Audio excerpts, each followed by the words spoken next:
Hello and welcome to Property Matters, a weekly look at all matters property designed to be of interest to anyone who has an interest in property. And Property Matters is supported by Fairview International Property Consultancy and auctionproperty.co.uk. Each week we look at all the big stories of the week that are making the news, and we chat from time to time to a variety of property professionals. So we'd love to get you involved in the conversation too, wherever you're watching us today. And of course, don't forget to like and subscribe so you get notifications of when we're live. And of course, Property Matters is now available in podcast form on a variety of different channels. Wherever you enjoy your podcasts, you'll find us there. Just search Property Matters TV. But also like to welcome people, of course, who enjoy our show during the week, not necessarily on a Sunday when we're live, on the weekly mail out as well. And it's great to see so many of you there. Let's say good morning to Joe. Good morning, Joe.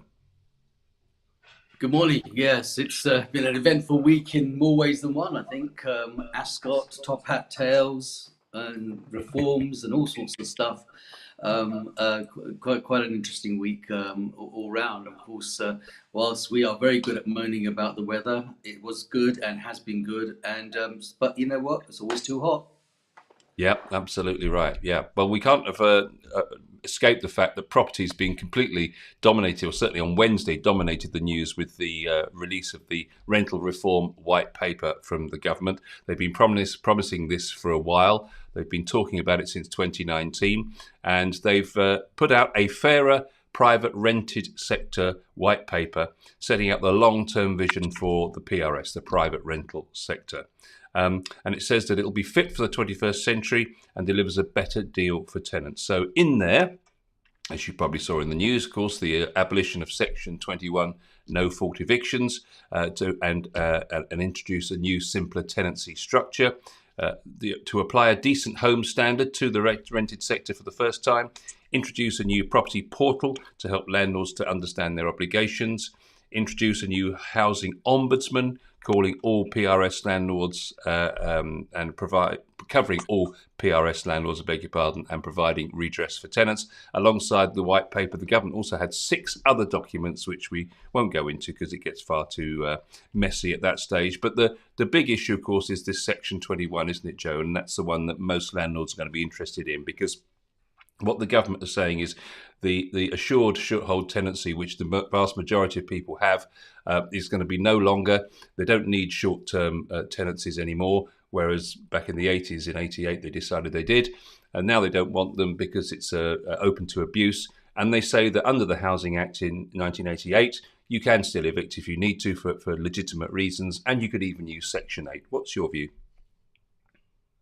Yeah, I mean, it is a very controversial point, both as a landlord and as an agent, and for landlords that we acted for in previous times. And of course, the market generally, the property market, as you know, is the best form of investment there is, and people are constantly looking to invest, and renting out is huge as a marketplace.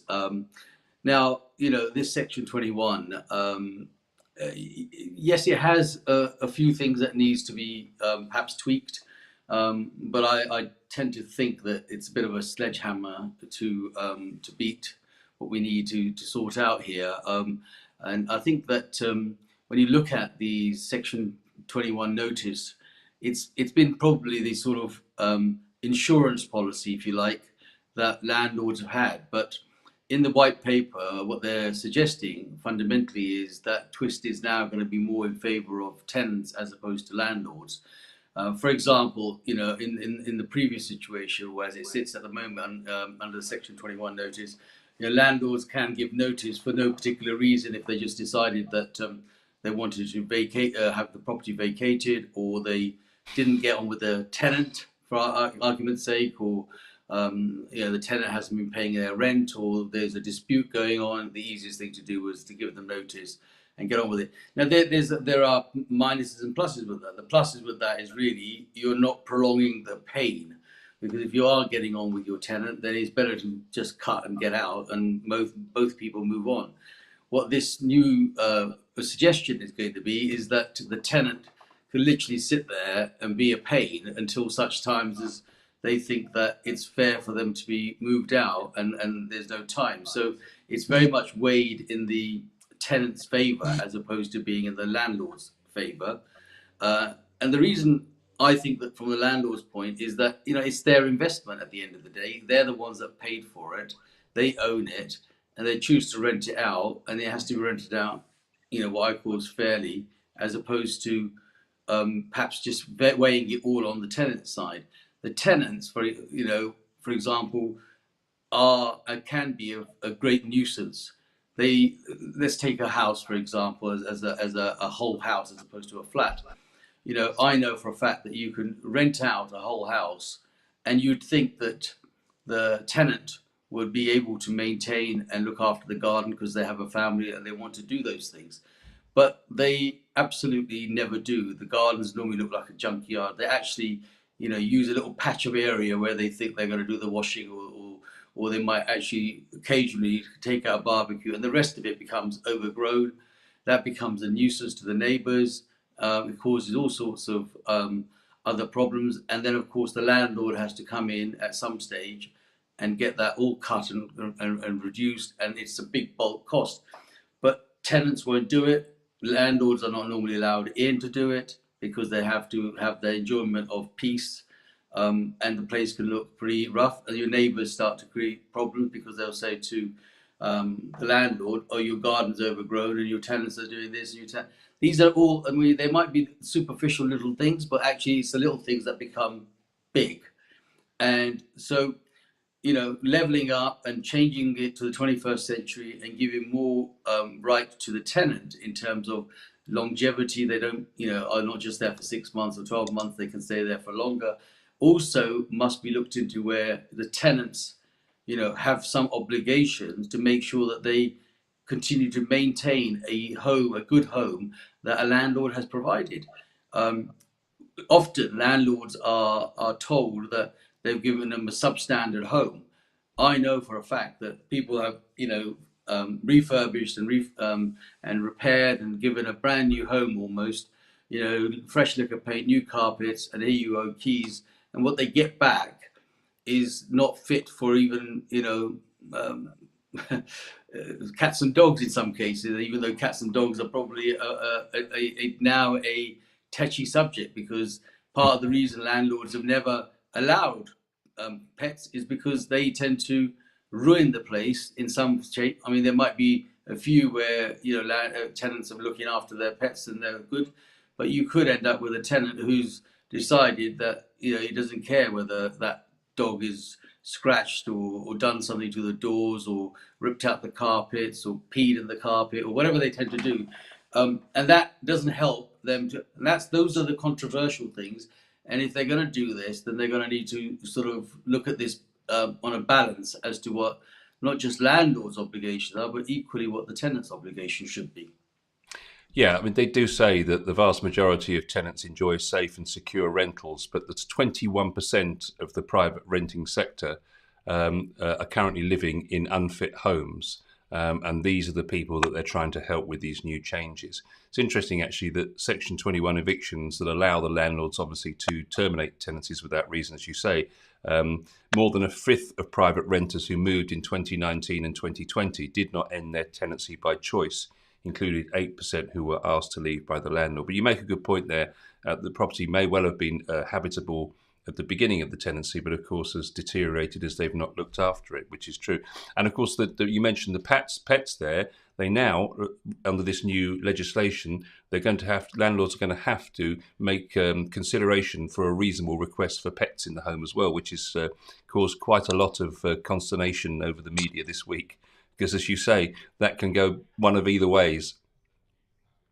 Yeah, I mean the pet issue is it really is a financial issue. The pet owners obviously unconditionally love their pet, and basically let them do and get away with whatever they want to get away. It's to some extent it's just like having your children.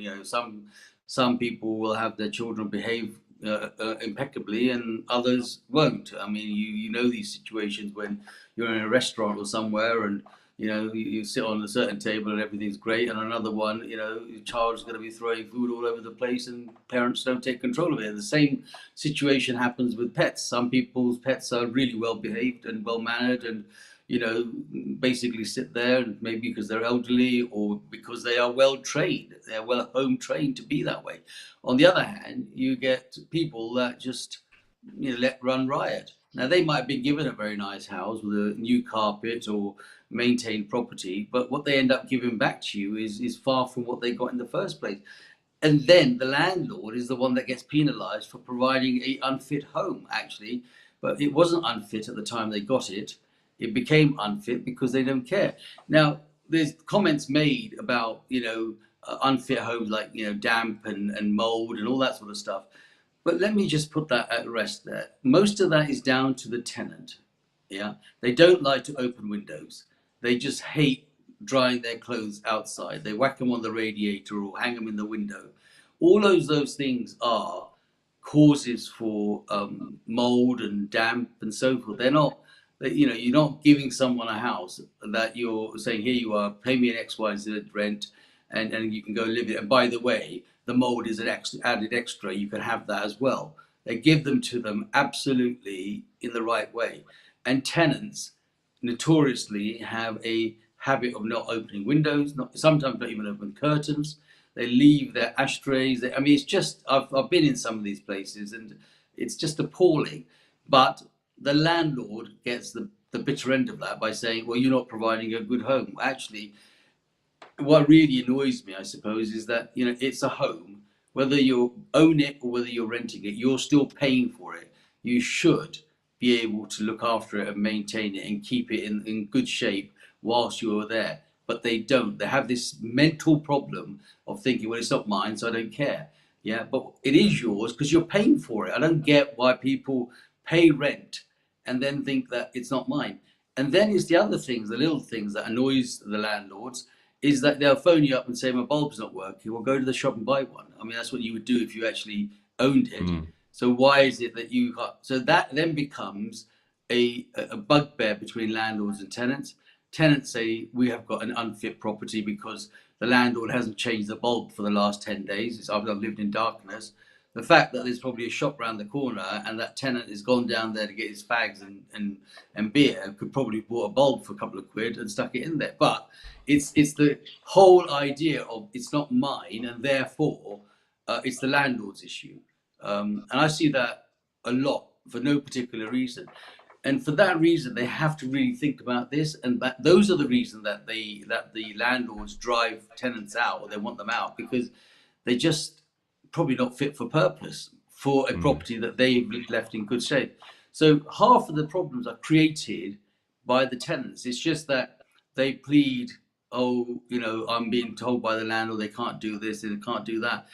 It's because that's how they feel they get, maybe the recourse or maybe reduce the rent or have an argument because the landlord looks at it and says, I've rented this out in good faith, in good property, it's a good property, and now I've got somebody. And that's when the 6-month notice or the 2 months notice really work because you're just not going to get on, give them notice and move on. And that will change when they change this Section 21 and allow for people, perhaps unscrupulous tenants, not unscrupulous landlords, but unscrupulous tenants to stay put because that's what the law is going to allow them to do. And that then long-term, Paul, will create a problem of how many tenants, how many landlords will continue to invest in property where they will think about what they're going to do with tenants that are going to come in. And then it's the type of tenants, and I'm sure that'll come up in a moment when you bring that up in the next question. Yeah, I was just looking at the New Deal for Renting document, which has been released, and one of the things that they talk about in there is in one section here they talk about how existing grounds for possession covered by Schedule 2 of the Housing Act 1988 can be used effectively or reformed in the future once Section 21 is no longer available, and how new grounds should be added to cover the landlord selling or moving into the property. So what that actually says there is that they're looking at what exists within Schedule 2 of the Housing Act, and can that be used effectively or indeed reformed? But this is the word, once Section 21 is no longer available. So what they're going to do is they're going to take Section 21 away and then use this Schedule 2 And if that doesn't work, then they'll reform it. It's not like a reform at the same time as getting rid of Section 21. That's where there's a hub, a nub of it for me here, is the fact that they're not going to make it, because they say that they will look at Section 8 to see how they can boost that up to give the landlord the opportunity. So that's an interesting point whereby they're not doing this all at the same time, it seems.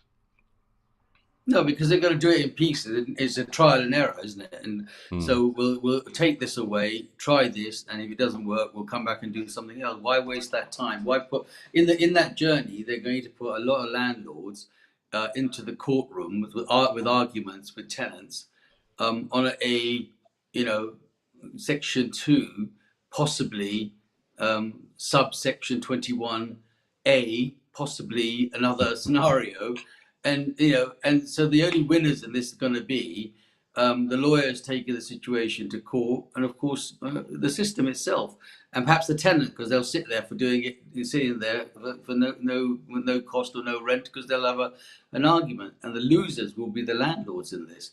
And I think when they're almost taking it almost too much of an extreme in my mind. Yes, I accept that there might be some changes, and really maybe there should be a section 21A as opposed to section 21, and give some breakages in that and say that these things are got to be considered.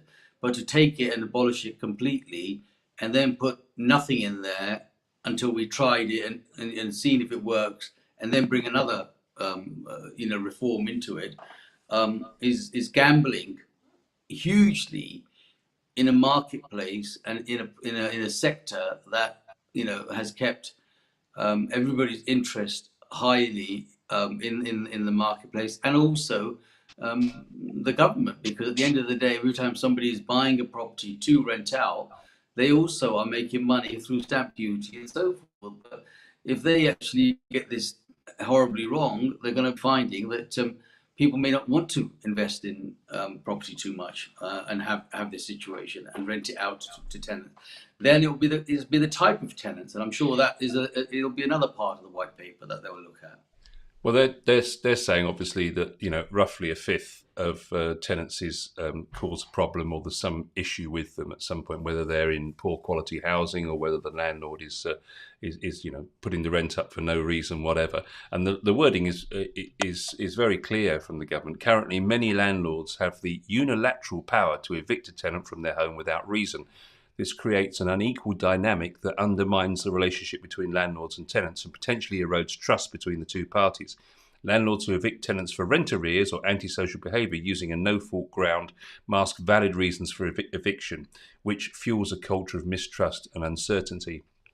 So what they're saying, really, I mean, that's quite powerful language, and there are cases where both sides of that sort of 20% of people roughly that are in dispute, whether it be the landlord or the tenant. The issue is that they want to sort of sort that section of it out. And what they're really saying there is that you can't just use a no-fault eviction to get rid of antisocial behaviour or rent arrears. We need a specific area where you can say, right, that's what they're suggesting, is that rent arrears would be one reason that you could get somebody out. Antisocial behaviour, that needs to be even more strengthened, which I think you couldn't disagree with, and the fact that you want to maybe move into it or sell it yourself. So they're suggesting that maybe Section 8 could be strengthened, but you can't use a no fault to get rid of somebody, because you're not telling them the reason why you're getting them out. You're giving them no valid reason. It's just, I don't need to tell you because I've got a no fault eviction. So from that point of view, you can understand the wisdom of it. But what the worry, I suppose, for landlords will be, is the new section going to be as tough or tougher, or, as we might suspect, not as without as much teeth as it has under Section 21? Paul, so let's just run a scenario here. You live next door to a property that has been rented out.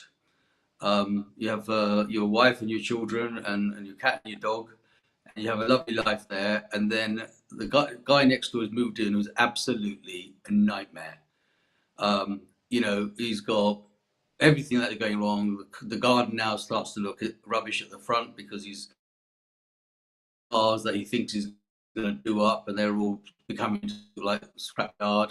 This is your neighbour, and you're going to talk to the landlord of that property and say, look, mate, I'm living next door to this house, and your tenant that you put in there is absolutely, trashing the place. He chucks his garbage over my fence when I'm not looking, um, and so on. And they got the noise. They play the music too loud. His kids are sitting outside in the car, pumping out music out of the car. All of that stuff. This what I'm saying is, are genuinely what happens out there.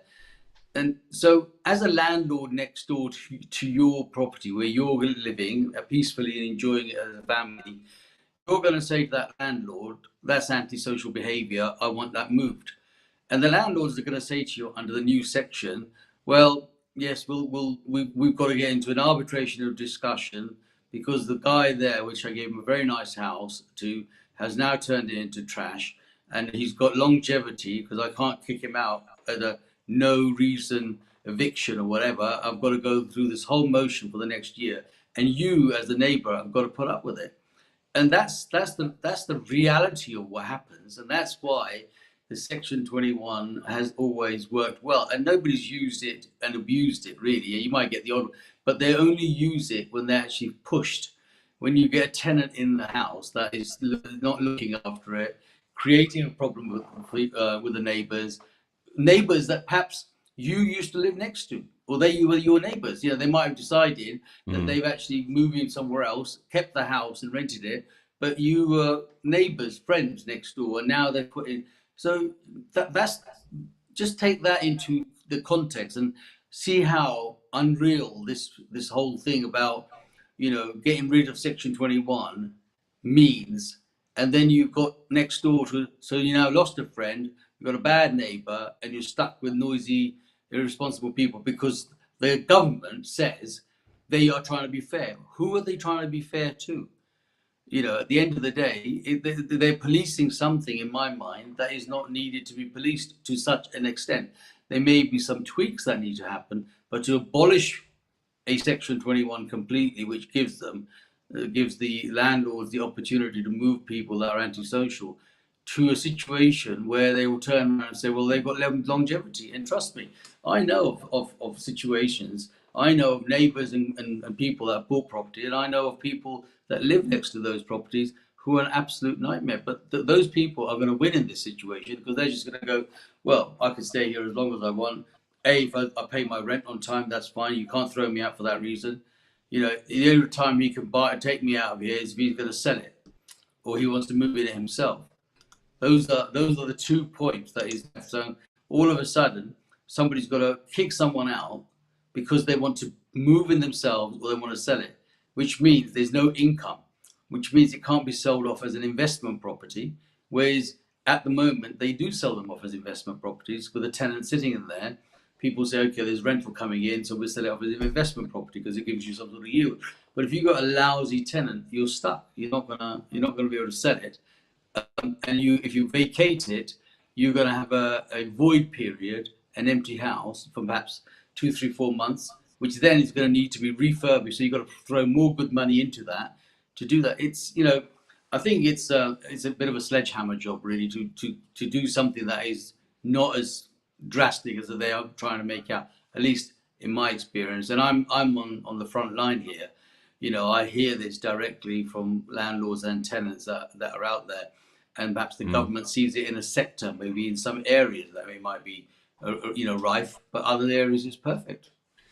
I did hear on a phone-in show in the week, very interesting comment by somebody that was working in estate agency and or lettings agent, and what they did say was that they know of a practice, and it has a name, and I wish I could remember what the name was, but essentially what happens is when you've got a letting agent involved, the agent tells the tenant at the end of the tenancy period that the landlord wants the tenant out because they're going to do something different with the property, for example.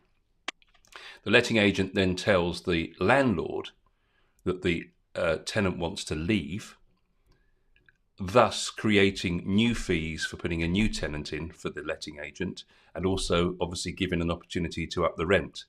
So it's clear, and that's quite a widespread practice, as this person was alluding to, and was a bit of a whistleblower, I suppose. But that's an interesting scenario, isn't it? You tell the tenant that they must leave, and they tell the landlord that the tenant wishes to leave, and then they get a new fee, of course, because there's a setup fee for putting a new tenant in there, and they also get a higher rent, quite possibly.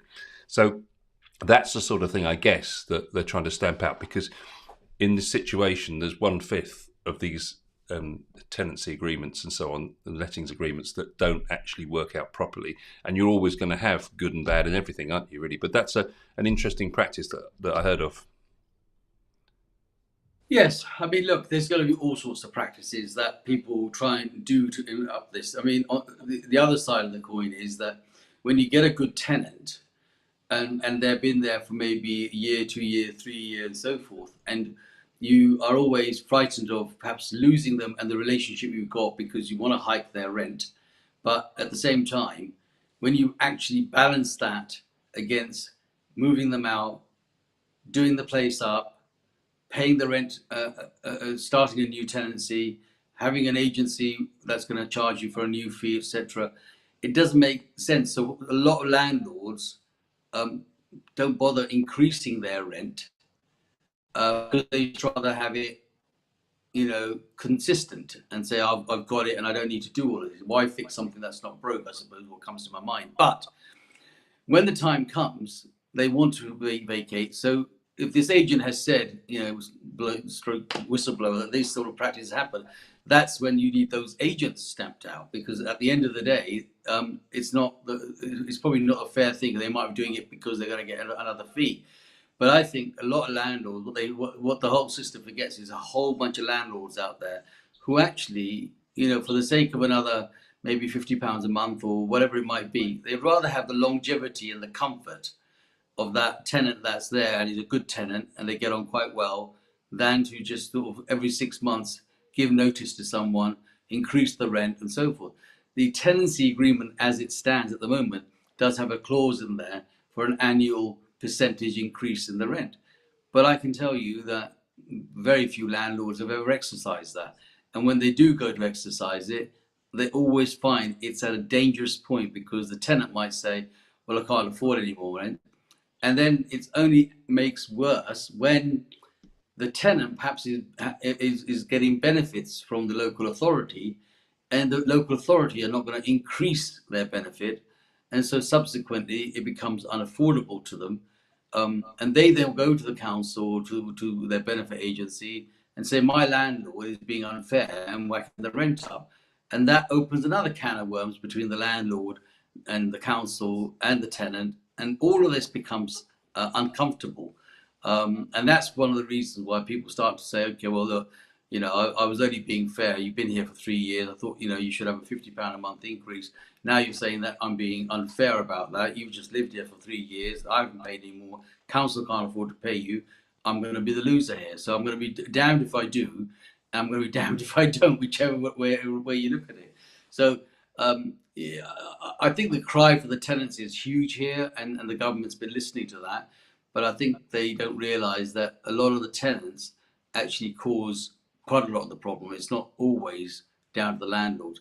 Do you know, even landlords, Paul, find it difficult sometimes to get in and repair things because the tenant won't allow them in.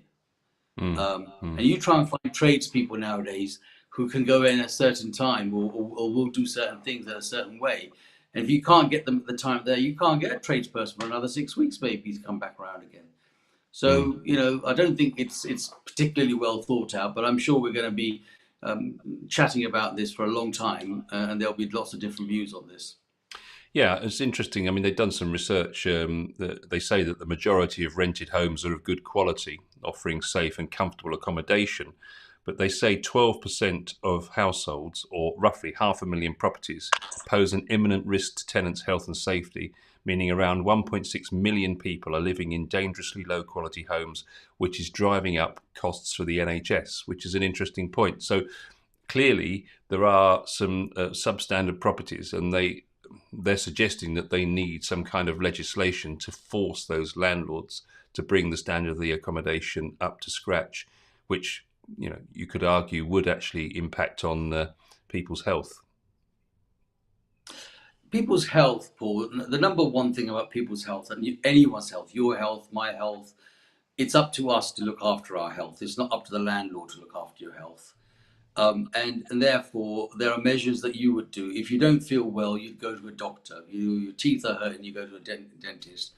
And if you're feeling unwell and something's not right about your home, you look after it. What these tenants tend to do is put that burden on the landlord and say, my home is unfit to live in because I've made it unfit because I don't want to open the windows. I don't allow general air into the area. It's got condensation. I've not washed the shower down. I haven't bothered to clean the place after. It looks dirty. And that's all the landlord's fault. No, it's not the landlord's fault. It's your fault because you haven't bothered to clean it yourself. And it's the same as health. So if you can't look after your own health, then why is this is just is in my mind, and I'm probably going to get slaughtered for this, but the fact is that the tenants do not take care about themselves and their property. And I've seen this time and time again over the years. I just don't do the basics, simple little things. Have a shower, just open a little bit of window. No, the whole place will be steamed up like a sauna because they think it's going to catch a cold if they open the window. Well, they won't even open the window after they've had the shower so that the steam couldn't go out. That then stays on the walls, that becomes mold, and they say, oh, it's damp. It catches in the corner and so forth and so forth. So, it becomes unhealthy because you make it unhealthy. If you were in your own home and you weren't paying a rent for it, trust me, you will make sure that you will look after it. It's the same old adage about your own car and rented car. When you rent a car, you think, oh well, it's going to go back. I don't mind, going over the speedy bumps or making sure whatever it is. But it's your own car. You're going to go over nice and slowly, park it properly. All about ownership. And that's what landlords do. Landlords own these properties because they want to make a return on it. They give it to you in a good shape. So if you look at the percentage, 12% of the land of the actual amount is really a small percentage if you think about it of what they're saying. They're using this whole system to tidy up for 12% of the people that are saying that the homes are unfit. The majority of those homes are unfit because the people that live in them let them be unfit. Well, what about those lands? We've all seen the stories, whereby people that probably haven't got the right papers to live in the UK, that kind of thing, and you suddenly find that when they go into these properties, the landlord's been renting it, and there's 6 people in one room and another 5 people in another room, and they're all on mattresses on the floor. We've all seen those circumstances and those situations on TV, on the news, and so on. Clearly there are good and bad on both sides, and there is definitely landlords that are exploiting the situation. And you probably could argue that even with all this change, they're still going to come under the wire. Totally, that's still going to happen. There's always going to be, look, they say rules are made, and there are some will bend them and the others will break them. And there's always going to be somebody who's going to come along and take it to an extreme. And yes, I've also been in those property where you've had, 3 or 4 beds in the same room, and it's a rotation, and you've got one family, maybe 2 children stuck in a room. It's unfortunate those situations exist. They allow it. B, the councils allow it. So let me just say that it's also the councils that give the benefits, allow these families to live in a room because they can't supply the accommodation, so they have no choice.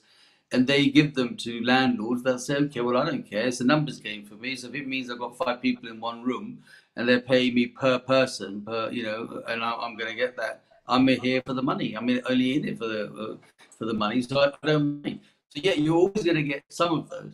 But broadly speaking, most people that buy properties as an investment to rent out do it with a good intention and a good heart. And they Yeah. sometimes come across tenants that also think, well, I'll take the piss. I've got this nice house. I've done the system, and now I'm going to trash it. It is unfair to put the whole burden on the landlords. There are going to be people always, no matter what happens. Well, they're saying they're going to give councils stronger powers to tackle the worst offenders, increasing fines for serious offences. In addition to Britain's 2.3 million private landlords, they're going to support them, they say, with a new private renters ombudsman, which will basically hear the disputes in a sort of housing court, which avoids going to a proper court, as it were. They can do that at a lower cost. They're saying that they'll give them stronger powers to evict antisocial tenants, and anyone who wants to sell their property or move into it, they'll give them stronger powers to be able to do that, so they can use that as a legitimate legal reason. And they're saying that's how they're going to balance the trade-off with the loss of the Section 21. And they're going to have a new property portal that will provide a single front door to help landlords understand their obligations and responsibilities. What do you think about this so-called ombudsman having a housing court to get these things through quicker? Because there's no doubt about it, the whole system is completely clogged up in terms of the courts and getting your case heard at the moment. Well, there's a number of reasons why these systems are clogged up, and they are because there are unfair circumstances throughout. The landlord will go to the extreme in saying, I've got to have this person out of my house because it's causing me lots of problems. But what I'd like to ask really is, who's going to take the council to court? You know, they're giving all these things extra powers to the council, and actually the councils are equally, and if not quite largely, at fault in doing this.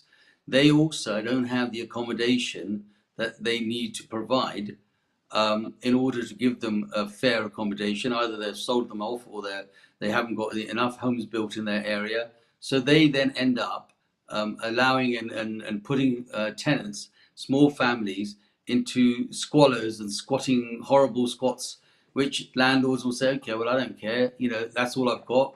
Either you put them in the Holiday Inn in a nice room and pay for that, or you put them in here. And some families don't want to live in a hotel because it's not just the money of the room, it's the fact that when you're there, you end up spending money on things that you perhaps normally wouldn't do. You won't have all the cooking facilities in a hotel room, but you have to go and buy something from their restaurant. Whereas here, people will say, okay, well, I'd rather have my own place, even though it's one room, and I've got a kitchen which I can, do my cooking in.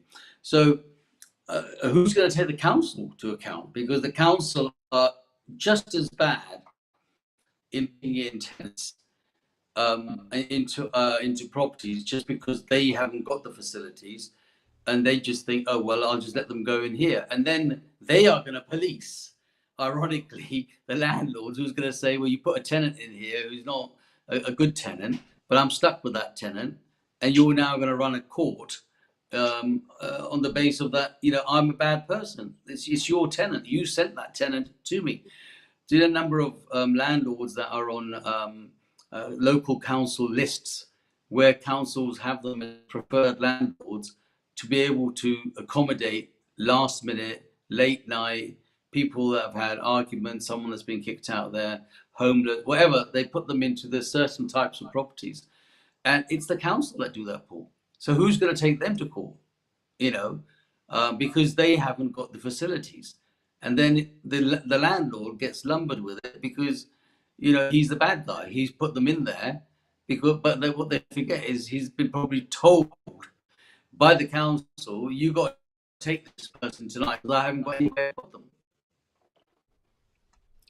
Oh, I think we've lost you. Apologies actually for the quality of the video image today. We've had some issues with Joe's video, but we've had his audio okay. Are you there, Joe?